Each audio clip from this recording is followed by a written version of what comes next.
Join our knowledgeable hosts as they dive into the captivating universe of comic books, movies, TV shows, and pop culture. Get ready for vibrant discussions and a shared enthusiasm for all things superhero and beyond. A comic podcast straight from the panels. This is Beyond the Capes.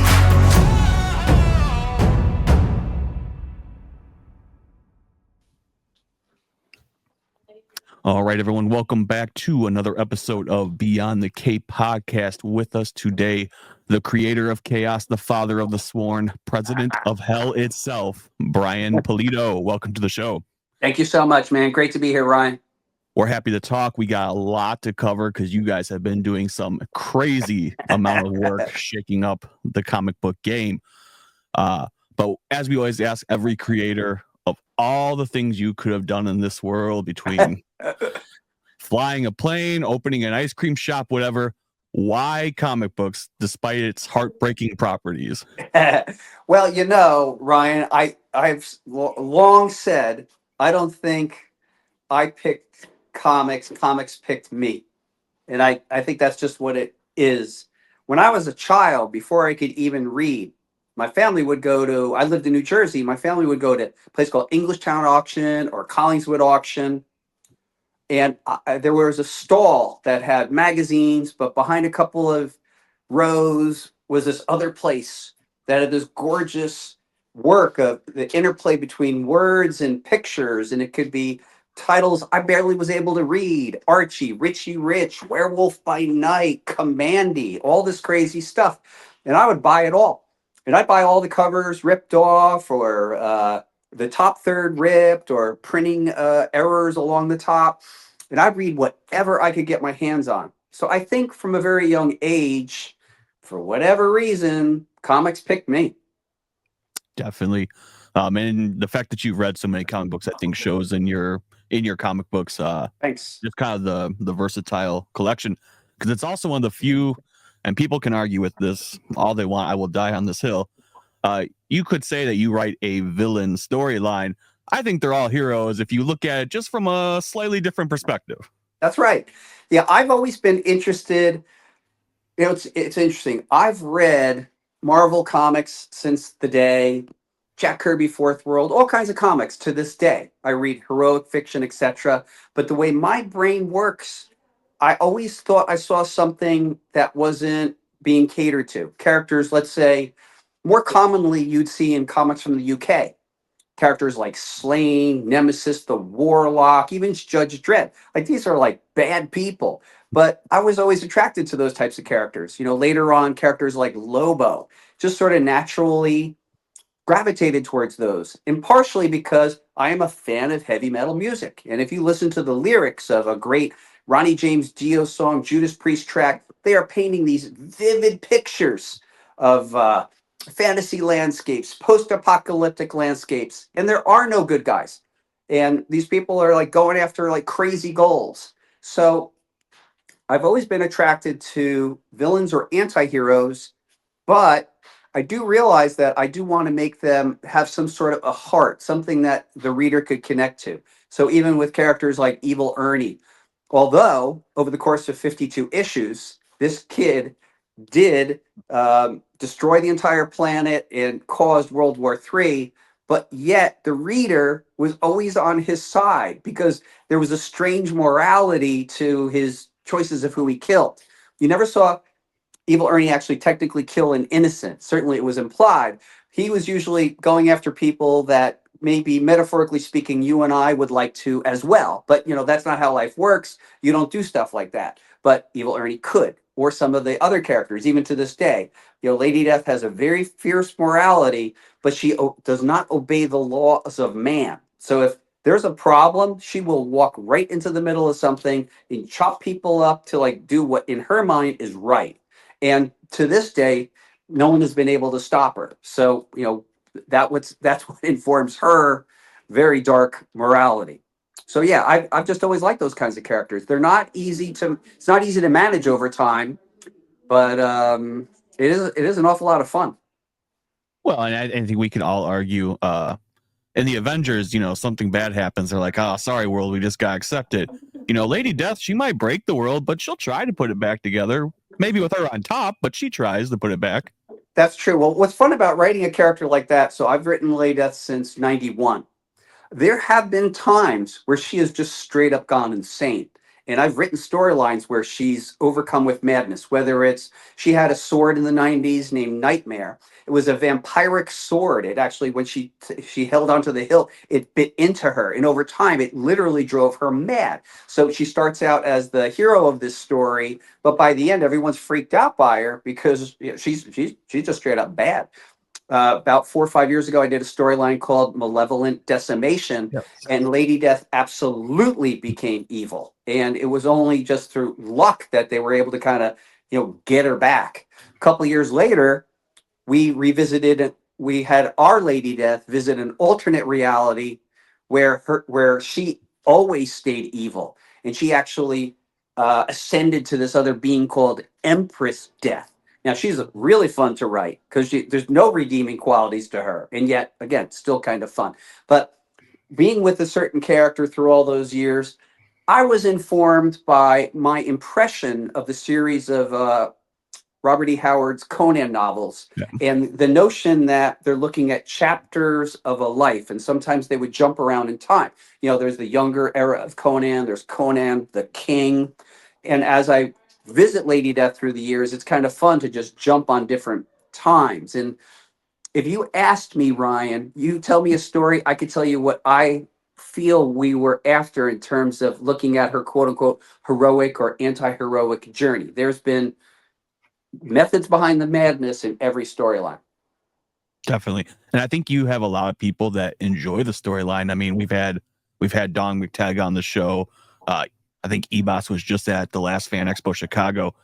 You have so many artists that love to keep coming back and do covers because I feel like it's just one of those stories that's so fun to draw, to help write. I wouldn't say that there's no rules, but there's probably pretty limited to what the imagination can put into those.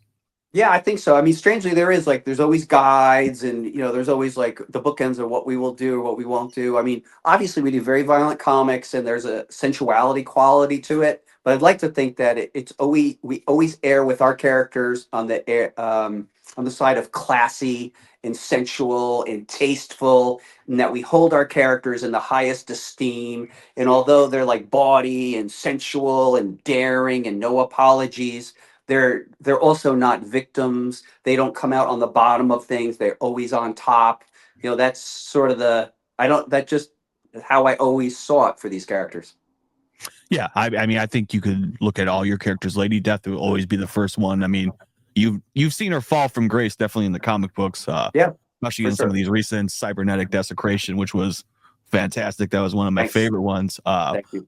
But she always holds that regal pose, even in the jaws of defeat or having lost an ally or something.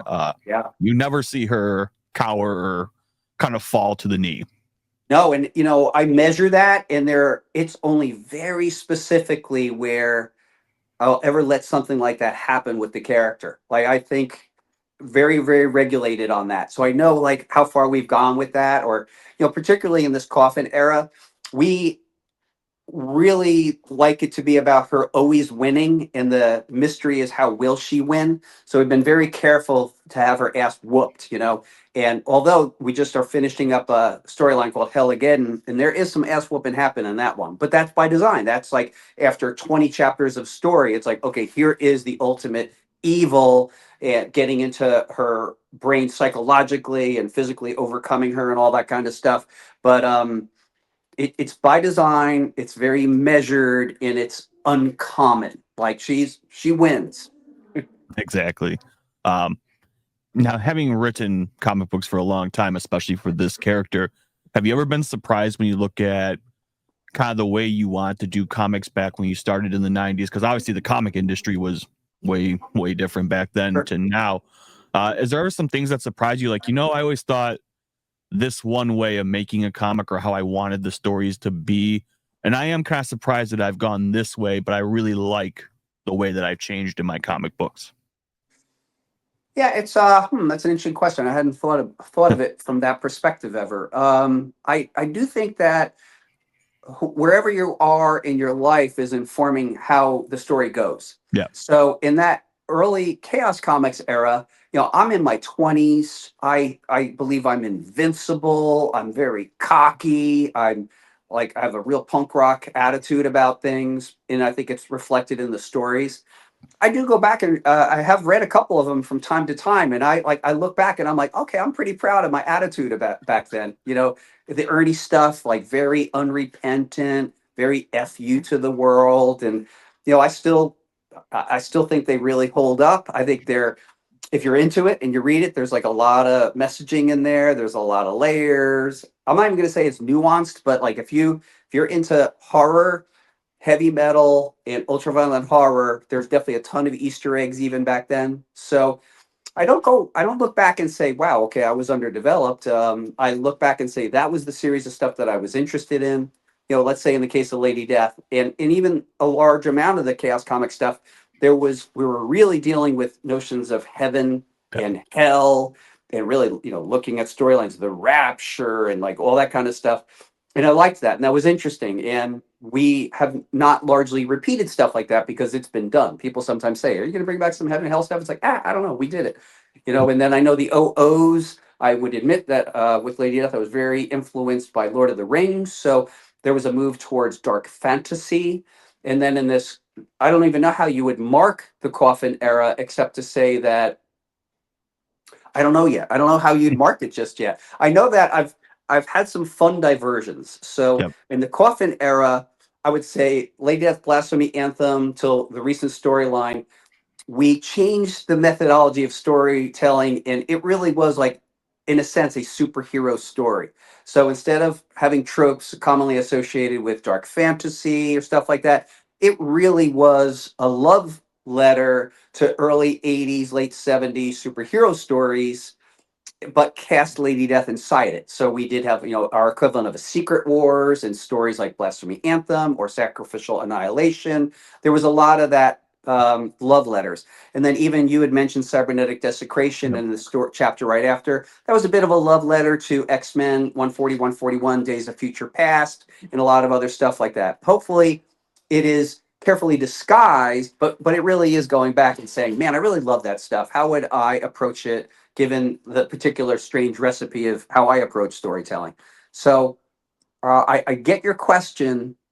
Yeah, I think it's all been kind of like fun and valid. I'll look back on Yep. it. There's times, dude, where I like years ago, I did a story called Lady Death Pirate Queen, and I got to tell you, I just always thought like in particularly, I was proud of that storyline. So that's one of the reasons why I've expanded upon that story, and we are going to release a brand new iteration of it at the end of this year because it was like I'm pretty damn proud of that story. Awesome. We'll definitely look forward for that. Thanks. Speaking of heavy metal, obviously with Lady Death, I feel like we have been blessed with some of the replica swords, the statues. I mean, there's a video game I know in the Yeah, works. yeah. There's the animated movie.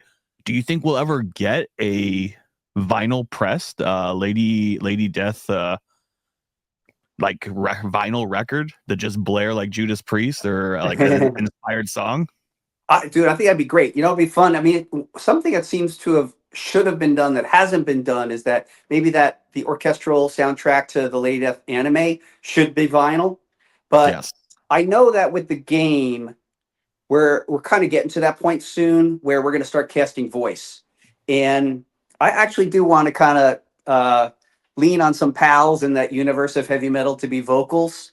So I think it'll be a hoot. I like what you're saying. The idea of like.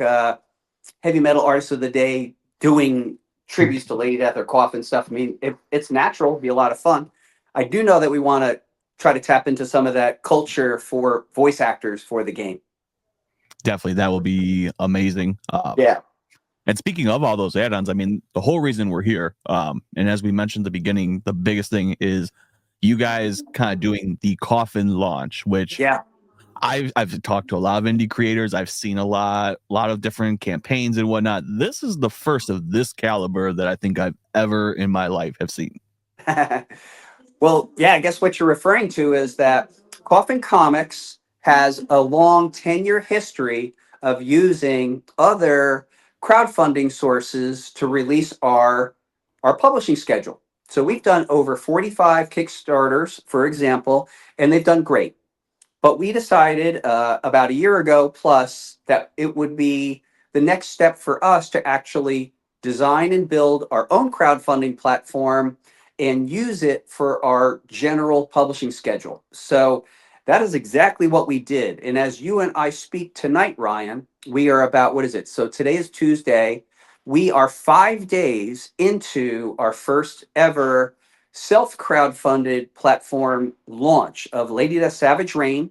I think we have close to 1,900 backers, and it's going strong. So it's there's still a process of education of getting people to understand that we left one platform, we came to another. But I do believe that 1,900 backers is a robust start inside of 5 days. Definitely. And for everyone listening at the end of this, we will have this all linked. So go check it out. There's so many cool things. I think I just got an email today to hit the stretch goal for the lollipops, which is one of the best things I've seen. I did not think that I would expect that in the email. That was awesome. I'm glad you like it. Thanks. Yeah, we do have a history too of like doing funky, crazy free swag. In the past, we've done things like condoms. We've done like, gosh, can openers. The list goes on. 500, 600, 700 things. And yeah, we're doing a couple of new things too. I think we just unlocked some of the what we call a digital reward series. Yep. And one of the new things we're doing is the little comic book tab sticker for all the individual titles. And it is our hope and desire to actually make these little stickers for everyone's entire collection over time. So right now we're doing a Savage Rain sticker that one could print out on an Avery label and use that as a comic divider for this storyline. Yeah, that'll be awesome. I think what I really like about this launch, and it was in your description, is you are now kind of putting your own campaign together, your own platform to do this, but you're also making it easier for everyone to, at any point, come on to it, pick up a story, whether it's La Muerta or Lady Yeah. Death, and just get right into the story without having to be kind of backlog like you would with some of the other comic book people. I mean, X-Men's great, but who wants to read 500 issues to get that? It's nice to Yeah. just be able to pick up a story, read something kick-ass, and just be like, you know what? Give me more. Yeah, thank you. Well, yeah, Coffin Comics is we do our stories differently. We call them chapters these days, so we're not chasing after the monthly thing. And instead, our stories are at the very least 48 pages of story and art, and sometimes up to 64 pages of story and art. And we usually get everything ready virtually to print before we launch. And Coffin Launch is a way of trying to cut down some of the quote unquote drag, the extra times. So let me give you an example. In conventional crowdfunding, once the campaign is over, there is a time where the third party provider is actually collecting funds. And then thereafter, about 10 working days at the very least, begins a survey period of that usually lasts, in our case, up to 10 days. Now that's a month right then and there. Where what we do is different. We actually capture everybody's information up front in terms of name, address, hold their card. We do not charge the card until the end. We get most people's preferences up front, whether they want things signed or not. Probably the only thing that's going to remain towards the end of the campaign is when they pick a piece of apparel, what size do they want? So that eliminates the need for the survey tool, and that automatically knocks out 10 working days right off the bat. So that's one of the things that we're out to do. Another thing that we found challenging on third-party platforms is that customer service is difficult to remain click-to-click connected. What I mean by that is over the course of 45 campaigns, even if I'm a current backer, I can mistakenly go to a former campaign, lodge my customer service issue on, let's say, an update, like update number 45 out of 90, and I'd get lost. Here on Coffin Launch, we have multitude of ways you could have a customer support ticket open on our main page, on the campaign page, on the individual product page, because we want to solve those issues. Anybody who knows Coffin Comics, and those who don't, we're here to let you know that customer service is critical for us. We really want to resolve issues. So that's something that we also thought would be a benefit on launch. And then thirdly, it's just cool to keep everything in house. Definitely. I mean, I think it's great going to see your own website, your own platform. I mean, really, the house that you built, kind of rising up, Yeah. like Thank the you. temple. Yes, thank you. And like I said, I mean, you could look. There's people that are doing similar stuff, but they still have to use someone else's platform. They're still not really in control of their funds. I mean, they do need a third party person to Yep. come in, where you are really a self run machine. I mean, and I've ordered from Coffin before. I mean, Thanks. customer service for sure is probably one of the best experiences. Thank you. Well, we run, if you were running, I mean, I think I could show you. So right now I'm in our company store. I think I could take you like briefly over to our fulfillment center. So that's something that people may not know about here at Coffee Comics. And that our workday just ended. I think most folks are gone for the day. But yeah, let's go over for fun. Yeah. So this is our fulfillment center. And what I'd like to say is that this is a white glove facility. So here, I'm going to get out of the way, kind of give you a little bit of a tour. So here's probably where people are going to check orders, literally double check orders. So over here begins our packing stations. So we have 4. And these are, once an order is picked, this is where they're going to be packed. So this is the end of the average workday at Coffin Comics. Look at the floor. It's white glove. Awesome. And this is a great habit we got into during COVID, is keeping everything like radically clean. This is where we run shipping. Over here, a couple things for go out tomorrow. We have all the cool state-of-the-art machinery to do this. Then go over here. This is actually the Coffin launch area. So this is where all our crowdfunding material will come in, be checked, named, etc. Here's some at the end of the Mike Morg campaign that we did on Kickstarter. Each individual cover set so that it could be pulled, and over here more packing, etc. So I mean, it's brief, but again, I want you to take a look at the floor, look at the tables. It is unequivocally a white glove experience, and it's spotless. I mean, we're serious about it. I guess one other cool room to show you is this is the actual Coffin Comics shop. Very neat. Oh yeah. This represents everything, super clean tables, clean floor, dusted, cleaned. And this is just an average day. It wasn't because you and I are getting together tonight. This is just how we roll. Ultra clean.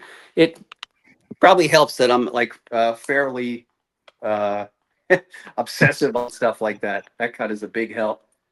No, definitely. But, I mean, I think it helps the brand overall. I think when I ordered, I think I did have a signature sent on it, and I think what really kills me is when you have something signed and they just put it in a plastic sleeve and they ship it. yeah. And if you're a comic book provider, you know what happens if you just sign something and put it in. You guys were the only ones that really protected the signature, which I mean that's the whole point. You put the ad on because you want to preserve that signature. I mean, definitely the extra touch. Thank you. Well, we've been in some form of mail order, which is, I love this element of the business since December of 1991. So we have done, myself and Francisco Pulido, everything to impart to the staff and to our director of ops, etc., this a love of mail order, and being fans ourselves, being collectors ourselves, how to really provide good service in terms of shipping and packing and putting the love into it. It's what I would say to people too is like everything matters, and if not everything matters, then nothing matters. So everything matters, and we want people to have as good an experience receiving their materials, communicating with us as they do reading the book, because Coffin Comics does not rely on anyone else. Like, we're an island. We are vertically integrated. We print every book that we do in Arizona, and we ship it out from Arizona. Yeah, again, now we're not using third-party platforms, et cetera, et cetera. So yeah, we're pretty vertically integrated in what we do, and the control factor is very high. Definitely. And that brings us to the part of the campaign. So for everyone listening, they're interested in, they've never heard of Lady Death, or they're fans, they didn't know you were even launching this. What do we have in this Coffin launch? What are we looking at in terms of story and characters? Because for those of that might just be familiar with Lady Death, you guys have added on quite a few new characters in the past couple years. It's true. So at coffinlaunch.com is our all new crowdfunding campaign for a brand new Lady Death storyline called Lady Death Savage Reign. Now, this is interesting because it's a bold new era in Lady Death's life. we actually pluck her out of her current continuity and put her on this warlike planet where she's up against this evil sorceress named Crucibella and her 10,000 man army. The question is, can Lady Death survive? Can she overcome? Not only is Lady Death does not have her trusted sword, she doesn't even have her powers on this realm. So how the heck is she going to overcome? So this, in a way, is a really good jump on now kind of storyline. It's very influenced by sword and sorcery. And although, Ryan, you mentioned that we do have a whole cast of characters, in this particular story, it's Lady Death like on every page or her enemy Crucibella. This is one like after years of these giant epic storylines where it becomes, in a sense, very intimate because it's just about Lady Death. So for those of you who don't know Lady Death, she's a sword wielding battle maiden who fights evil, and she's not against using some evil to get it done. And if you like that kind of aggression in a female character, like she's the OG on this stuff, 30 plus years in print. So I'm not presuming that people do know. So, but if you are watching this and you're not familiar, come on over to coffinlaunch.com, and there's even a button there called Coffinverse, and it'll actually provide a synopsis of every story we've ever produced, along with a video, like a 1 minute video of each and every single one. So I would say that Savage Reign is a good time to jump on now. It is a very stealthy campaign. There's about 12 different gorgeous covers by the likes of artists who are commonly associated with Coffin: Dawn McTigg, Sun K, Mike Crone, Mike DiBalfo. The names go on. And of course, in a sense, in the most friendly way, all these wonderful artists are competing against each other to produce the coolest work that they possibly can. I mean, people have told me that too. They're like, Yeah. man, I just saw what Chrome did. I gotta see what I can do. And some people just appear to naturally be able to always top themselves. Dawn McTagg is another example. Like Dawn is working on a cover for chapter 22 next August right now, and it's like, dear God, woman, how could you like get better every time and like come up with like, these super cool concepts? We do provide prompts of what the Yeah. covers can be, but it really is up to the artist's imagination. So in this particular storyline and in this campaign, not only are there comics, there's also prints, there's cards, cliche, archival quality prints, posters, and we even have merchandise. So that would include this time around, we actually have a Lady Death patch set, which has proved to be very popular. We've already sold 62 sets. It's something we're offering again. And we encourage people to get patched up and be part of the Coffin situation. Join up, be part of the community. Definitely. So obviously we have this story coming out. Where well, once we get Lady Death's, we get this next title in. Yep. Where's the timeline go after that? So we're still in the present. So Lady Death is coming off a present day storyline, and Savage Reign, although set in what appears to be a very medieval realm, it still is the present.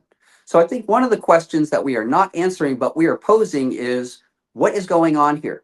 Why is Lady Death seem to be pulled out of her own continuity? We infer that Lady Death has been in this new realm for could be years. Okay. So what is going on? Now, I would say that if you're a longtime comic reader like myself, there was a fun Captain America storyline written by Rick Remender, and it was called Dimension Z. And Captain America was plucked out of his present day storyline and put in an entire universe that was created by one of his longtime villains, invented by Jack Kirby, named Arnim Zola. And in this storyline, everything was hostile to Captain America. And in the story, they infer that Cap is there for over 10 years fighting for his life. And I just love that kernel of it. So we are taking Lilith and putting her in a sword and sorcery like realm. But I got to tell you, in this particular chapter, we're not answering the why or the how she got there. You just got to enjoy the story and enjoy the ride, because Lilith is going to be traipsing around in all these unusual realms for the next couple of years. And what's happening in her present day continuity absolutely moves on and is told in other stories, like our character La Muerta in the upcoming storyline Nemesis, our character Hellwitch in her upcoming storyline, which is Executioner, and et cetera, et cetera. So the present day does continue, but without Our Lady. Nice. So yeah, I mean, that sounds great too. Whenever you have a comic book that kind of puts like an issue 0 out, that is this big event. And it has to be fun too, writing, because Lady Death, as we talked about in the past, like she has won most issues I have. She wins, and I'm always happy to see her with a smile on her face, blood on her hands. Right. But this is now obviously you're finally getting to once again take her. You know what? Let's take her out of the comfort zone. That's right. Let's think about what makes her powerful. Was it fun writing this? Just knowing like just for a little bit, I get to really make her work for a win. Absolutely. Yeah. This was really fun. Taking all her toys away strips her down to her essence, and then the question becomes, is she up to the task? And it was fun because you're going to see a lot of challenges you haven't seen before. Again, she doesn't have any power, she doesn't have any weapons. However, she still has the attitude. So early on, careful readers will notice that what she wants to seem to do every time she gets into a skirmish is to steal the weapon from the enemy and use it against them. And then when she's done, she chucks the weapon and is ready to start going after the next weapon when the next conflict comes. So she's still Lady Death. She still generally dares the impossible. And I will also say this. So for longtime readers, I think you know that every single solitary Coffin Comics chapter that we've told since the beginning in 2015, one does relate to the other. And sometimes we do have Easter eggs. Yeah. So although this storyline is exactly how I described it, there are Easter eggs inside this story that pertain to previous chapters and answer a couple of major questions and pose a couple of major questions. So that is all I will say. And that's probably the ultimate fun of having an ongoing relationship with a constant reader is teasing people and surprising them. It delights me to do it, and hopefully people on the other end like it too. We'd like to think that every story that we've written, we've been very cognizant of all the plot points and all the little Easter eggs we're putting in there. And we do that really for that longtime reader, the person who has that kind of interest in it. And the hope is that people will kind of read it back and pay it off and go, oh my God, okay. Maybe not everyone notices it, but it's like, oh my God, that explains that. But it poses this next question. No, definitely. I think everyone can agree we love a good Easter egg. I think I've always read like a Lady Death or something and wondered, if she went to Earth and she had to pick a disguise, once if it was Halloween and she just dressed up like La Muerta just to try to blend in. I said, that's true. And it's so beautiful. You have so many options to do that. Yes. Now with this story, obviously, again, near and dear to your heart, Lady Death is one of those characters that will just always be, like I said, like the idol, the kind of the above all else, the president almost. Right. Of the characters. Is it nice to write like Savage Rain, have that, and then be like, all right, let me just take a quick break. Let me go into La Muerta or Hell Witch, just get my mind in a different mindset, because I'm also still telling another story that does have to continue. So if and when, we won't know how, Lady Death comes back to this, I want something set up that, she's either got to come back to a whole world change or right. She's completely ready to thrive in what's now transpired. Does that help the writing process for this new kind of adventure? It does. I mean, that's probably the stuff that I like the most is the plotting and the planning and the world building. So it does. And then, like you said, writing the different stories tend to be like, quote unquote, a palate cleanser. Yeah. So for example, like we put out a comic, we offered a comic in September that's being delivered recently, Mike Morg. And that is a whole different energy. It's a dude and ultra violent and total delight to write. A little comedy, a little ultra violence, a buddy story. So yes, each one, it's fun that each one gets to inform the other. And what makes it particularly interesting is that at Coffin Comics, the writers, myself and Mike McLean, we stay 1 year in advance of anything we publish. So as you and I are speaking, here in February, I am personally writing April of 2026, and Mike just finished his part of March 2026. So we haven't revealed what that's going to be, but we're already deep into next year's storytelling and have a general idea of where we're headed over the next 3 to 5 years. Awesome. Well, I think we're all going to look forward to that. One of the big things with your characters that I think you can boast more than anyone else is you write probably one of the strongest female characters that shows that a female can do and will do whatever she damn well pleases. Where Yep. we do, I mean, it's definitely gotten better. I mean, I think if you look, examples are of Wonder Woman. I think it's Oh definitely yeah, she's awesome. Yeah. yeah, she's gotten way better. Yep. But it took a long time before that was acknowledged. Where you did it right off the back, was that kind of something you always want to do just to make a strong female character? Because I mean, like I said, you look at Lady Death, she's never been shown to be weak, and if she has, it's because someone had to take her down to Yeah. bring her to that weakness. Yeah, and then she would obviously overcome. Yeah. It just seemed natural to me. So I did live in a household where I saw women as leaders, making boss moves. You know, both my mother, my sister were business owners. They were hard chargers. They were making moves in life, and people listened to them. They led groups of people, males and females. So it didn't seem to be that groundbreaking in my view. So when it was time, let's be honest, Lady Death was a supporting character in the comic Evil Ernie, Mm-hmm. and as portrayed in that first storyline, Youth Gone Wild, she was somewhat of a mystery and highly manipulative to Evil Ernie and stuff. But it seemed natural when we were going to make Lady Death into a comic that she would be heroic, that she would be hard charging, and no apologies about the sensual component that Yeah. I've always had in my work. It's just kind of how it comes out for me. I don't know what to tell you. So it's just what it is. And so yeah, to view the characters that way, it just came out naturally, and it wasn't calculated. It just kind of how I saw it. Yeah. No, I think that's the big thing too.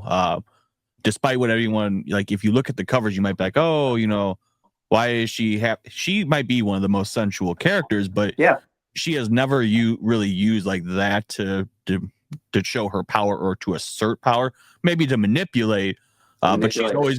she has always been one to, if absolute power is needed, absolute power is what you are going to get, and she has no problem delivering that. Yeah, and since our stuff's R-rated, I mean, our characters do have sex. It Yeah. happens. It's a part of life, and we don't shy away from that either, especially in this day and age. When we came back with Coffin Comics, I'm watching stuff like Game of Thrones, R-rated stuff on HBO, and it's like, hey, man, that's just what's going on. So, our stuff is R-rated. The characters curse, they have sex, and it's implied. It's not like shown in great detail, but it's important, I guess, to know that Leda is a sexual being. She has some needs, and like, but she's like, take charge. She's just like, you tonight, now. That's like her general attitude. Yeah, she would have fit really well into the Game of Thrones Yeah, cast. that's true. Yeah, think about it. That's true. Definitely. Now with your Kickstarter, before we kind of get to the details of the dates and everything, you put out a lot of add-ons. You've done a Yeah. lot of different items. Do you have one in particular or one comic specifically where like you did the color scheme or like a foil upgrade where you're like, this is like this is a piece of art for me. This is Well, yeah, I mean, to play favorites is probably not the best thing for me, but I would say that we endeavor, when we receive the art in from the artists, yeah. we endeavor to make them as cool and as sharp as possible every time, whether that's portraying them in holofoil or the newly created embossed metal or megafoils. Like, that's always the goal. And some are very striking. I think a lot of people are responding to some of the obvious ones this campaign, the beautiful Sun K image and the Mike Chrome image of Lady Death as a barbarian. I mean, it's fearsome. And that image, the Mike Chrome image, was so strong, we chose to make it an archival quality print. And I can tell you that if you look at this print under a microscope, you barely see lines. It is so high def with the archival quality ink, the archival quality paper. This thing will outlast all of us. So I also would say that I'm a big fan of what I call our premiere editions. So those are like the quote unquote entry level main image, and it usually has a storytelling component to it. And it's the kind of the spine of what we do. We usually keep those in print all the time. So even right now, if you were interested in any of our past 45 stories, they're in print. And those are what we call the premiere editions. So Definitely. I have a I mean, I'm a 70s Marvel guy, and I Yeah. loved back then those covers would tell stories. And I do also acknowledge that in our modern era, people really do like posy stuff. And look, I'm one of the champions of that stuff. But I also do like story driven stuff. So I do have a particular love of the premieres because they tell story. No, I would agree.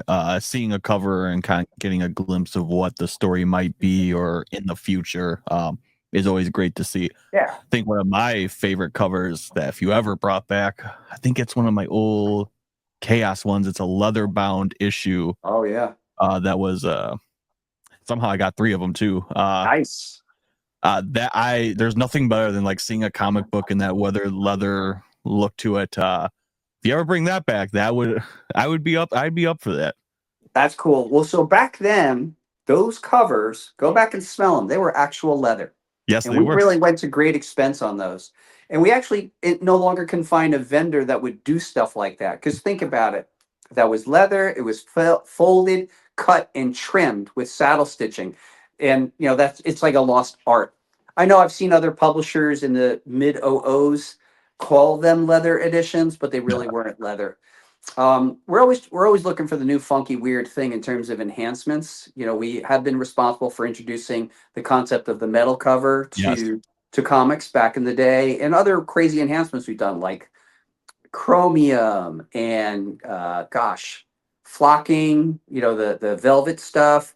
But the recent thing that we introduced in last September is what we're calling embossed metal. So it's actually three-dimensional printing a top metal and then the full color printing over it. And it's insane looking. The first time we did that was on Dawn McTague and Eric Bassel-Dua covers, Yep. and they were bananas. So we're really having fun with those as well on the campaign. So on the campaign, I think Jamie Tyndall did one. And we have fun. So we get in this cool art, and then we start working with the designers, like what can we do to make this more dimensional, and work with our printers like pretty intimately, working those poor printers to death, making sure everything's as cool as possible. No, you guys have not fallen short of that. Which brings us to, again, whole reason we're here, Coffin launch going on now. We're only 5 days into it. What's our time frame for everyone listening? If they want to, what do they have? What's the last day they have to get on for this Lady Death Savage Reign? Lady Death Savage Reign, the campaign is live now and will run all the way till 6 p.m. on March 7th. That is a Friday, and people's cards will not be charged until that time. You could go on Coffin Launch and pick out whatever you want. And if you think about it a little more and say, I want to add something on, just enter another order. And at the end, we will collate them and boil them all down to one order. That's awesome. And so for everyone listening, this is going on right now. I can tell you, I get the emails. I am part of the Sworn Club. You definitely want to jump in. There's a lot of great add-ons. You're going to find the link for Coffin Launch when you're listening to this video or watching it. Follow it. Take a look at what they got. This is a great jumping on point. Brian, like I said, you are an idol in my Thanks, top comic book creators. It's great having you on. I personally cannot wait and look forward to what you guys got coming out. Every story is always fun to read. Thank you. Yeah, thank you so much for coming on. It is my pleasure. And look, I'm always shilling. Since this is going to be debuting Thursday, I want to let you know that for this Valentine's Day, we're celebrating it with the art of Shikari, the beautiful dark Valentine's Day with gorgeous brand new series of Shikari covers on coffincomicsshop.com. Be there for that one too, because Coffin never sleeps. We do 26 promotions directly through our store, Coffin Comic Shop. This year, we're doing 888 Coffin launches of all brand new storyline and more to come. Awesome. So everyone listening, go check it out. You won't be disappointed. We hope you had fun listening to this episode. Go ahead, follow us at the Uncensored Nerds Network. You could find our show, the Comic Con podcast. We got issues, Random Nerdy podcast, Flynn's Gaming, whole bunch more. Check us out, Uncensored Nerds. But more importantly, check out Brian Pulido. Check out coffinlaunch.com. Get into Lady Death. If you have not read an issue, I cannot tell you enough. Pick up one for me, please. It's not what you think, everybody. There's a little more to it than just a pretty face. Exactly. You're going to love it. I guarantee it. I cannot offer you a money back guarantee, but I can guarantee you will love it. Again, thank you for coming on, everyone. We hope you had fun listening. Have a good night. Go to coffinlaunch.com. Hell yeah, man. Thank you so much, Ryan. Beyond the Cape rules. Rock on. Perfect. Thank you. Everyone, good night. Good night.